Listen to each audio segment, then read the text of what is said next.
The San Antonio Spurs have defeated OKC in Game 6. This is insane.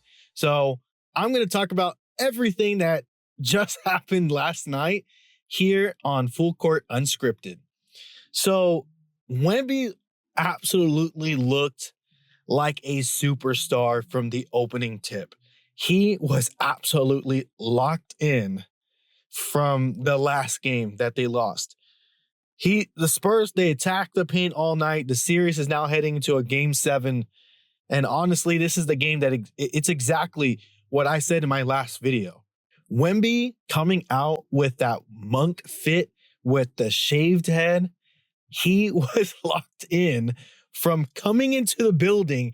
We all knew what was going to happen in this game. And I had a feeling that this was going to be a monstrous defeat against the OKC. It's just absolutely insane.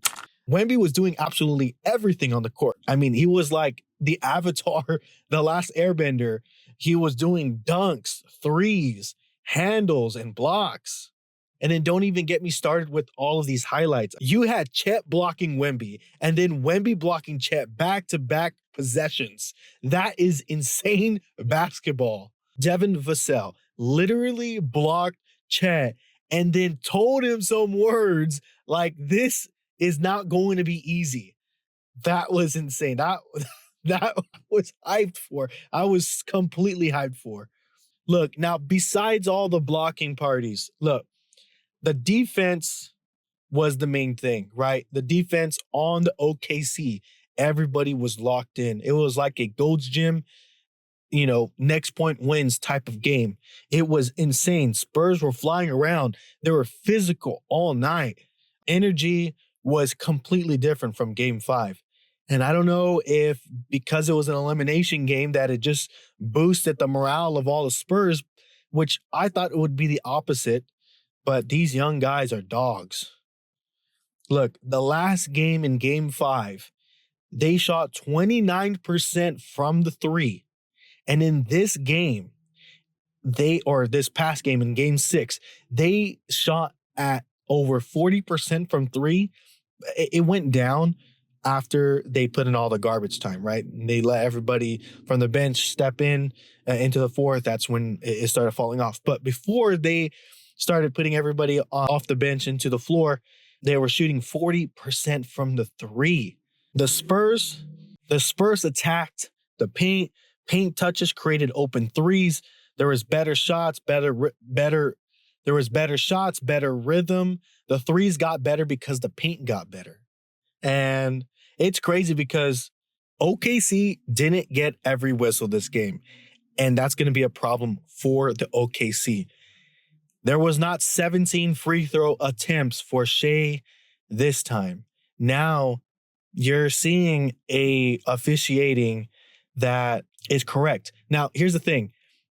Adam Silver had to come out and say something about the officiating. Wemby did not come out to even talk to the media in Game 5. It was like Wemby boycotted the NBA and said, I'm not talking. I make y'all so much money. This has to stop. Adam Silver, the commissioner himself, had to say something about this. And look at the officiating. Now let's hope the officiating is fair again in Game 7. Okay? But the thing is Spurs stayed aggressive. They just attacked the paint. And the thing is, OKC has nothing. They do not have an answer to Castle driving in, for Dylan Harper driving in, for Wemby driving the ball in, except to foul. They do not have an answer. They're going to keep attacking the paint because Chet, he's not going to block anything. Like, he's scared. That Devin Vassell block and him saying something to Chet looked scared out of his mind. He was like, I am not built for this. I'm just built for the regular season and not against the Spurs. That's what that look told me.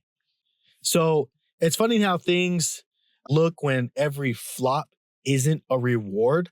And there was a few flops in this game that I saw that they're not going to get the calls. Um, but let's talk about Dylan Harper. Wow. A rookie showing up. Look, Harper had an injury earlier in the series. He has come back, right? And he felt a little sluggish. This is the Dylan Harper that we've known all season. Even in the playoffs, he has been consistent and he has shown up and came back. Look, he needs to lead the second unit of the Spurs. If he leads the second unit of the Spurs like Wemby leads the first unit and the entire team, we are going to win, or the Spurs are going to win in 7. They're going to win on Saturday. Because here's the thing, Keldon Johnson should be the 6th man of the year. He is, right? Obviously. But he has not been showing up in these playoffs, right? Dylan Harper, as much as and as painfully as I say this, he is a rookie, but he has to take that mantle now in order for Spurs to have a chance at a championship, because the paints for the bench needs to increase. They need to stay steady, right? But if you don't have Keldon Johnson doing it and you don't have Dylan Harper doing it, no one is going to do it, and we're just going to get blown out all the time. So I think he's going to be very big coming up in this Game 7. Now, I called this, right? In my previous video, I said that in order for OKC to win, they need to take Wemby out of the paint. They did not. And I said that if they do not keep Wemby out of the paint, that it opens up all the three-point land for the shooters on the Spurs. And guess what? 40% clip. Boom. A blowout to OKC, who is top 5 in defense, top 5 in offense, just blown out. Didn't even get 100 points. And another thing that I want to talk about is everyone says, oh, experience, experience, experience. Here's the thing. Wemby, he has experience. This man has been doing professional ball since he was 16 years old overseas. And let me tell you, there is the Olympics that is also an example. The Olympics, he won silver medal against the USA. All the best players of the USA, he won 2nd place, and he was a sophomore in the NBA. They are elimination games. It's not best of 7. It's not best of 3 or 4, whatever it is. He is used to this. So I feel like when Wemby came out, Monk Wemby, it is just insane. So my Game 7 predictions, if Wemby attacks the paint again and he's getting everything he wants in the paint and he's shooting his threes, of course, that opens up the shooters all around. It opens up different shot selections for the Spurs, for Castle, for De'Aaron Fox. I'm not going to talk about De'Aaron Fox, but that's another video. But if they keep that pressure, they're going to win Game 7.